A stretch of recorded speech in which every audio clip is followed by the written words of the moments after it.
I used to think affairs hid in dark places like cheap hotels or deleted messages, but mine lived right in our family photos and birthday candles and weekend trips with the kids asleep in bunk beds while 2 wives drank wine in the kitchen and 2 husbands grilled burgers outside pretending everything was simple and normal. My name is Emily and I was 30 when it started, and John and I had been married for 11 years with 2 children, a mortgage, and a life that looked decent from the outside but felt hollow inside.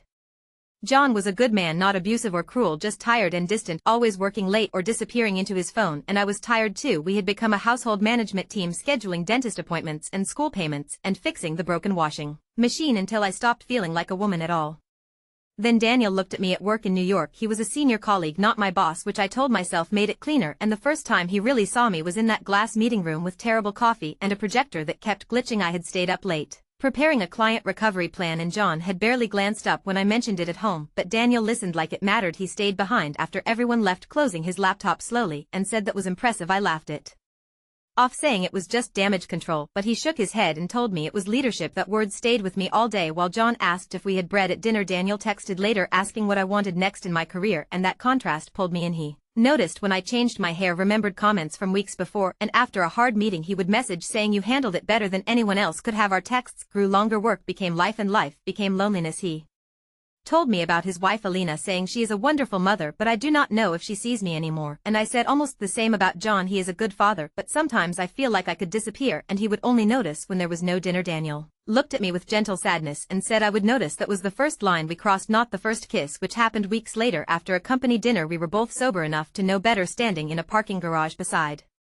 his car under concrete pillars with bad lighting, my phone buzzing with a message from John that the kids were asleep and do not forget the milk. Daniel touched my face and I let him. When I came home, John was asleep on the couch with our daughter's blanket tucked around his legs. I stood watching him, waiting for guilt to hit, but it came light, not enough to stop me, so I showered, washing Daniel off my skin, and climbed into bed beside my husband.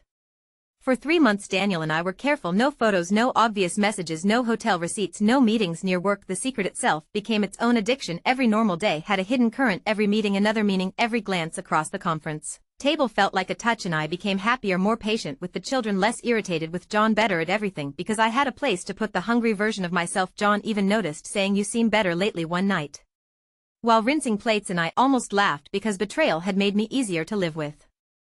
Then Daniel suggested the thing that turned our dirty affair into something much worse. We were sitting in his car outside a supermarket, not touching because fear had made us strategic, and he said we are working too hard to hide. What does that mean? I asked, and he said our families should meet. I stared at him, saying that is insane, but he explained if our spouses know each other, if the kids know each other, then nothing looks suspicious. Dinners, weekend trips, shared errands, nobody questions family friends. I felt cold, but he continued, right now every time we are alone it looks suspicious. If our families are close we can be near each other without hiding. That was the moment I had a clean exit, but instead I asked how, and Daniel smiled. I will have Alina suggest it, and that is how I met his wife, not as a rival but as part of the plan. Alina hugged me the first time, a real warm hug with soft perfume, and she said I have heard so much about you. I looked over her shoulder at Daniel, who looked amused, not guilty. Elena was inconveniently kind, bringing homemade pastries to our first barbecue in our New York backyard, apologizing because they might be too dry even though everyone ate them. She remembered our children's names, immediately asked John about his work, and actually listened. She was the kind of woman people relaxed around, and I let her relax around me. John liked Daniel immediately. Of course Daniel knew how to become what people needed with me. He was the man who saw me with John. He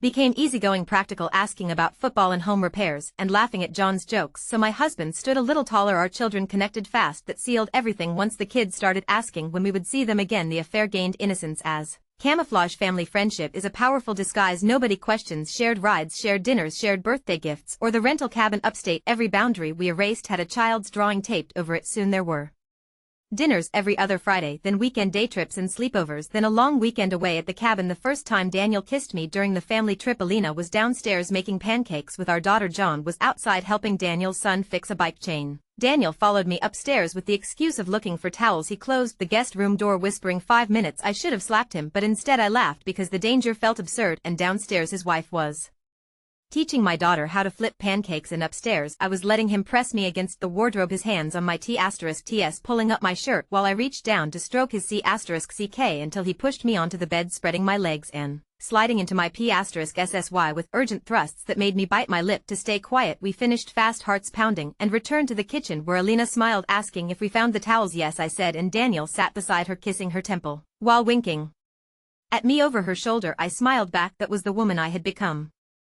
Alina started trusting me personally, texting after hard days asking for advice about Daniel and work and one of their daughters struggling at school. At first I performed friendship because it made the cover stronger, then she became real to me, not real enough to stop. One evening she came to my house alone, the kids at activities, John working late. She stood in my kitchen holding a bottle of wine, her eyes red, saying, "I think Daniel is unhappy with work with me." I took the bottle, needing something to do with my hands, asking, "What makes you think that?" She laughed, but it broke. He is distant, then suddenly charming, then distant again. He hides his phone, forgets things I tell him, and remembers things I swear I never said. She was describing a man living two lives, and I was one of them. I know this sounds pathetic, she said. I feel like one of those paranoid wives. I should have confessed, but instead I comforted her, saying, "Every marriage has phases. You are both tired." She looked at me with desperate gratitude, saying, "I just miss him," and I put my hand over hers, saying, "I know," and I did know, just not in the way she thought. That night I told Daniel in a hotel room 2 towns over. He had said he needed to meet a supplier. I had said a client dinner. "She thinks you are unhappy," I said, and Daniel laughed, not loudly at first, more like he found it amusing that Alina had almost touched the truth without grabbing it. "She told you that?" He asked. "What did you say?" "I told her marriage has phases." He laughed harder than I laughed too. "That is the memory that punishes me most, not the hotel, not the bed." The laughter. We laughed about his wife crying in my kitchen because we thought we were smarter than everyone else.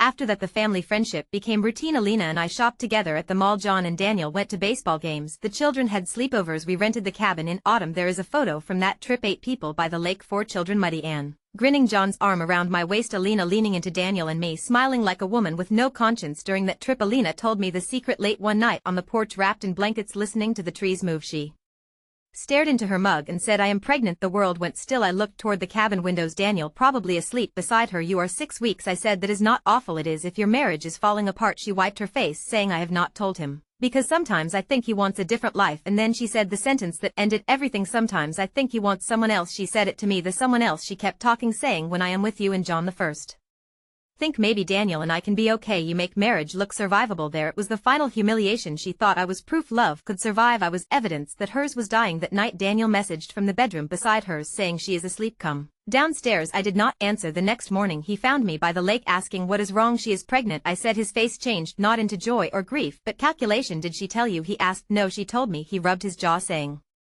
"Okay, we need to think. We Claire, do not get emotional." That sentence was like cold water. She cried. "Because she thinks you want someone else." I said. He looked toward the cabin. "You did not say anything, did you know?" I said. He exhaled. "Good." That word killed something in me, but not enough, because I still did not confess. I became quieter, colder, more careful, afraid. For 2 weeks I avoided Daniel at work. He sent messages, "We need to talk. Do not punish me." "You knew what this was." Alina continued texting.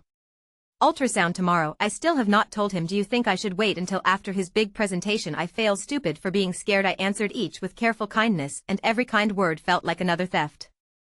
Then came the Friday that ended everything. John had taken our son to football practice, our daughter upstairs doing homework. I was folding laundry when Alina called. I almost ignored it. Something in me already knew. I answered, at first only breathing, then she said, "Emily." Not hello, just my name, empty of warmth. "What happened?" I asked. Silence. Then, "Can you come over?" My skin went cold now. "Yes." "Is everything okay now?" she said. "But I think you should hear this in person." I drove to her house in Queens with my hands shaking. When she opened the door she looked calm. That frightened me more. The children were not home, the house too quiet. She led me into the kitchen. There was a phone on the table, a printed folder, receipts, screenshots, hotel entries, photos of parking locations. She had built a case. "Sit down," she said. I did. She sat across from me. For a few seconds neither spoke. Then she asked, "Is my husband cheating on me?" There was one last chance. I opened my mouth. Nothing came out. Alina watched me. "Emily," she said softly, "is Daniel cheating on me?" I whispered yes. Her face did not change. "With you." I could have lied, but the folder was there. "Yes." She closed her eyes for 1 second. When she opened them she looked older. "You know," she said, "I thought knowing would be the worst part." One started crying. She did not. "I thought the messages would be the worst, or the hotel receipts, or seeing your name in places." I kept trying not to see it. "Alina, I am so sorry." She lifted one hand. "Do not stop. You sat in my kitchen," she said. "Yes, you let me cry to you. Yes, you told me I was tired." I covered my mouth. "You told me every marriage has phases." "I know you told me not to become paranoid." My tears came harder. Then Alina picked up the phone. "But that was not the worst." She tapped the screen. Daniel's voice filled the kitchen, low, warm, relaxed. Then mine, the hotel room echo, my own laugh, and Daniel saying, "What did she say exactly?" And my voice answering, "She thinks you are unhappy." Then Daniel laughing. Then me. Then the sentence that made Alina flinch. I told her marriages have phases on the recording. Daniel laughed harder, and then my own voice again. She looked so relieved. God, I almost felt bad. Almost. That word landed like something dead. Alina stopped the recording. I could not move. I had forgotten saying it. She looked at me, not with rage, but like I was something dirty on her floor. "I listened to that 3 times, she said. "Only now 3 times, because the first time I thought I had misunderstood. The second I wanted to know if you Sounded drunk you did not. The third I wanted to hear whether either of you sounded ashamed. I could barely breathe. You laughed. She said I know no. She said you do not know. You know you were caught. You know you are embarrassed. You do not know what it feels like to hear the woman you trusted laughing at the exact moment you were breaking. There was no answer. Then she opened the folder. There was a photo inside of our families, the lake trip, 8 people smiling. She turned it toward me. My daughter asked if we can invite your daughter to her birthday. Alina said. I shut my eyes. She asked me yesterday after I had already heard this. Her voice finally shook. What am I supposed to tell her? I shook my head. I do not know. No, she said. You do know, you just do not want to say it. She was right. Tell her adults lied. Tell her people she trusted used her friendship as cover. Tell her the sleepovers were real for the children and faked for the parents. Tell her her mother's pain was entertainment. Alina put the photo back. I printed it. She said I know you know that because I told you before. I told him. I nodded. You were the first person I told that broke something in me. I am sorry, I whispered. She stood. I do not want your apology. I stood too, but she pointed at the chair. Sit. I said I wanted you to call John. My head snapped up. What now? Alina, you are going to call your husband and you are going to tell him while I am sitting here you do not get to leave my house and decide how much truth he deserves. I can tell him at home. No, she said, that is what people like you do. You ask for time so you can manage the truth.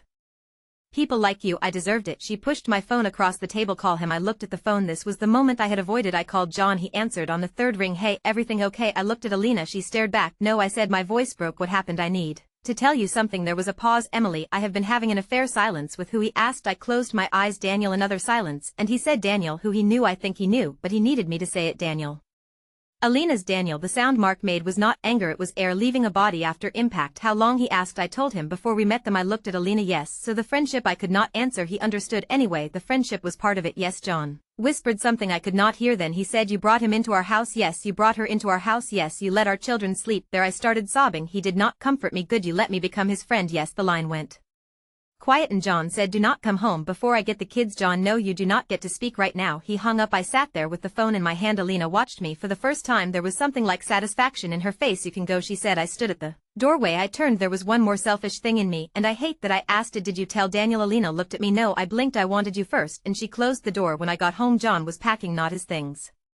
The children's things, school clothes, medication, chargers, favorite pajamas, our daughter's stuffed rabbit. He moved through the house with terrifying calm. Where are they? I asked. My mother picked them up from school. John, please. He turned his face pale. You used our children. No, the word came out automatically. Then I stopped because they were part of the cover. He said I could not deny it. He laughed. Once a broken sound. Our kids asked for sleepovers. They made drawings for them. They thought those people were family. I know. No, you do not get to say you know. He picked up a small sweater from the couch and folded it with shaking hands. Were they ever unsafe? No, never. His eyes lifted to mine. You lost the right to say never. That silenced me. Daniel called me 17 times. That night I did not answer. Then he came to the house. John had already left with the children. I opened the door because some stupid part of me wanted to see whether Daniel would finally look human. He did not. He looked angry.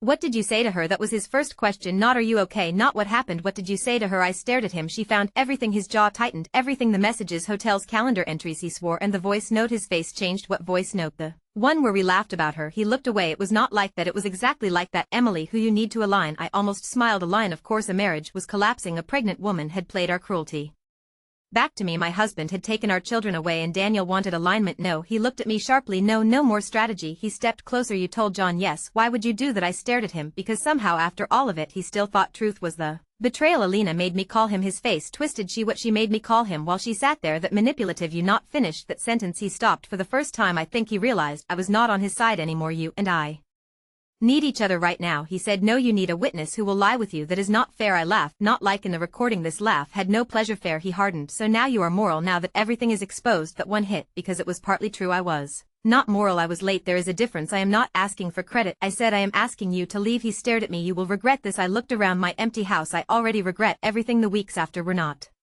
cinematic. No satisfying revenge, just consequences. John filed for separation. Alina filed too. Daniel tried to save himself at work before trying to save his marriage. That told me everything. There was an internal investigation because some of our lies had crossed into company systems. Fake meetings, travel claims, messages, calendar manipulation. I left before they could make the decision for me. Daniel took a transfer and disappeared from our circle entirely. Alina blocked me everywhere. She was right. The children suffered in small ways. My son stopped asking questions. My daughter asked too many. Are we still friends with Sophie and Lucas? No. Why? Because money destroyed that. I did not say it like that, but children hear the shape of truth. For months I kept remembering that kitchen. Not Alina's rage. Her control. The phone on the table. The folder. My own laugh coming out of that speaker. There is a particular horror in hearing yourself as the villain. Sometimes people ask if I loved Daniel. I hate the question because it tries to turn what happened into a tragic romance. I did not love him in any clean way. I Loved how he made me feel seen, chosen, desired, powerful, and when that feeling required cruelty I paid for it with other people's trust because I did not want the feeling to stop. That is not love, that is hunger. About a year later I saw Alina at a shopping center. In Manhattan. She was near the pharmacy with a baby stroller. For a moment neither of us moved. She looked tired, beautiful, stronger than I deserved to see. The baby was asleep. I did not approach her. I would like to say it was purely respect. And maybe part of it was, but it was also cowardice. I was afraid she would say something cruel or say nothing, afraid she would look at me and I would see exactly what I was. She saw me. Her expression changed only slightly, then she turned the stroller and walked away. No confrontation, no forgiveness, no closure, just her back moving through the crowd with the child whose earliest life had been surrounded by our lies. That was the most merciful thing she could have done, because if she had screamed I could have carried it as punishment. If she had insulted me I could have worn it like a debt being paid, but she gave me nothing, and nothing is what I deserved. People ask when betrayal begins. Was it the first message, the first kiss, the first hotel, the first family dinner? For me betrayal began the day Alina trusted me and I decided her trust was useful. Everything after that was only evidence. I have rebuilt parts of my life, not all of it. John and I co-parent with politeness. Now he does not forgive me and I do not ask him to. The children are older, they know some of what happened, not the ugliest parts. One hope they never hear the recording that Alina played for me. I do not speak to Daniel. I heard he tells people we both made mistakes. That is the kind of sentence cowards use when they want karma to hide blame. We did not make mistakes, we made choices, many of them repeatedly, in cars, hotels, kitchens, cabins, messages, meetings, and family photos. The truth is simple. I did not just betray my husband. I betrayed a woman who came to me for comfort. I betrayed children who thought friendship was innocent. The first betrayed a home that had done nothing to deserve becoming a stage. And when Alina asked me if her husband was cheating, the worst thing was not that I had to say yes. The worst thing was that she already knew. She only wanted to watch me stop lying.